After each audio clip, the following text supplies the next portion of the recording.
Imagine opening your door and finding a wall of snow taller than your house.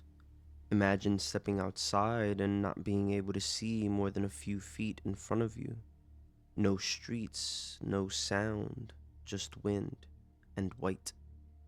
In 1888, this actually happened in New York City, and once the storm hit, there was no way out. Hundreds of people never made it back inside because in a single night, New York was buried alive. New York was a city that never stopped moving. Horse-drawn carriages filled the streets. Elevated trains roared overhead. Telegraph wires stretched across the skyline, connecting the city in ways that had never been possible before. Everything was fast, everything was growing, and everything depended on one thing: movement. If the city stopped moving, even for a day, everything would begin to break. Deliveries would fail, workers wouldn't arrive, messages wouldn't be sent. The system only worked if it kept moving. But no one was thinking about that when the snow started falling. At first, it was nothing unusual. New Yorkers had seen snow before, they had lived through winters, storms came and went. So when the first flakes drifted down on March 11th, people carried on with their day. Shops stayed open, children played in the streets, commuters boarded trains like any other morning. But as the hours passed, the snow did not stop. It got heavier, thicker, relentless, and then it started to stick. Slush turned to ice, roads became slick and uneven, carriages struggled to move. Still, the city pushed forward, because it always had. But by nightfall, something changed. The wind began to rise, not a breeze, not a gust, a constant, violent force that tore through the streets and whipped snow into the air. It didn't fall anymore, it attacked. Temperatures dropped fast. What had been wet and heavy began to freeze solid, and the wind intensified. The snow started to pile, not in gentle layers, but in massive, shifting walls. By midnight, the city was struggling, and by morning, it was unrecognizable. When people opened their doors the next day, many couldn't even step outside. Snowdrifts had risen overnight, not inches but feet, in some places over 20 feet high. Entire streets were gone, buried beneath towering walls of snow that stretched higher than doorways, higher than people, higher than entire storefronts. Some doors were completely sealed shut from the outside. People were trapped inside their own homes, unable to leave even if they wanted to. And for those who had already left, there was no way back. The wind was now reaching over 50 miles per hour. Snow wasn't falling anymore, it was flying sideways, slamming into anything in its path. Visibility dropped to almost nothing.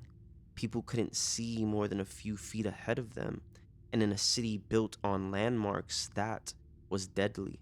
Street signs vanished, familiar corners disappeared. Even entire buildings were reduced to vague shapes in the storm. A man leaving work might have walked the same route home every day, but in this storm, that route didn't exist anymore. Some tried to push forward, leaning into the wind, fighting to take each step. Others turned back, hoping to retrace their path, but the snow erased footprints almost instantly. Within seconds, any sign of where you came from was gone. And then something worse happened. People began to panic. Imagine realizing you don't know where you are in a city you've lived in your entire life. Imagine turning in circles trying to recognize anything and seeing nothing but white. Some people wandered for hours, disoriented, exhausted, and freezing, their hands numb, their faces cut raw by the wind, each step heavier than the last, and eventually they stopped. Some collapsed in the streets, others leaned against buildings, thinking they'd rest for just a moment. But in temperatures like this, a moment was enough, and as they fell, the snow covered them. Inside the city, everything that kept New York running began to fail. Telegraph wires stretched above the streets snapped under the weight of ice. Poles cracked, lines tangled and fell. Communication across the city collapsed almost instantly. Messages couldn't be sent, warnings couldn't be delivered. Entire neighborhoods were cut off, with no way to call for help. Above the streets, elevated trains came to a halt. Tracks froze, switches jammed, engines stalled mid route.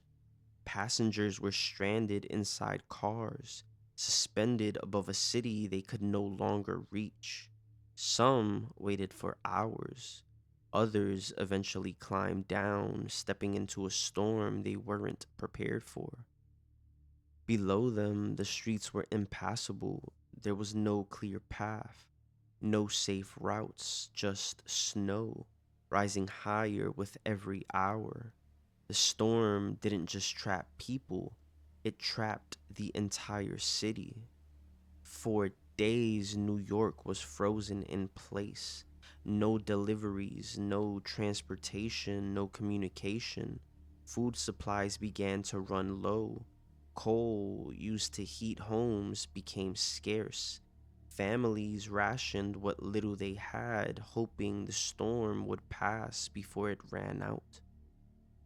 Entire neighborhoods were isolated. People just blocks away might as well have been miles apart.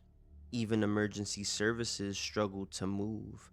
Firefighters couldn't reach fires, doctors couldn't reach patients, and those caught outside were often left where they fell. One report described bodies being found days later, frozen in place beneath layers of snow. Some were discovered just steps from their own homes. Others had no clear destination at all.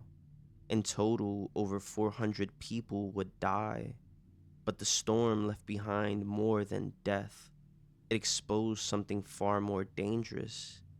New York had built itself above ground. Its transportation, its communication, its entire infrastructure was exposed, fragile, vulnerable to the elements, and the blizzard of '88 proved just how quickly it could all collapse. When the storm finally passed, the city faced a new reality. This couldn't happen again. In the years that followed, New York began to change. Telegraph and power lines were moved underground where storms couldn't reach them. Engineers began rethinking how the city functioned, not just in ideal conditions, but in worst case scenarios. And eventually, the city built something that would transform it forever. The subway, a transportation system hidden beneath the streets, protected from wind, shielded from snow, a way to keep the city moving no matter what was happening above. The blizzard of '88 didn't just bury New York, it forced it to evolve. Today, the city feels unstoppable.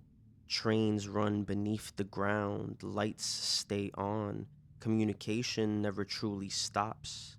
But in 1888, for just a few days, none of that existed. The city didn't just slow down, it didn't just struggle, it vanished, buried, alive.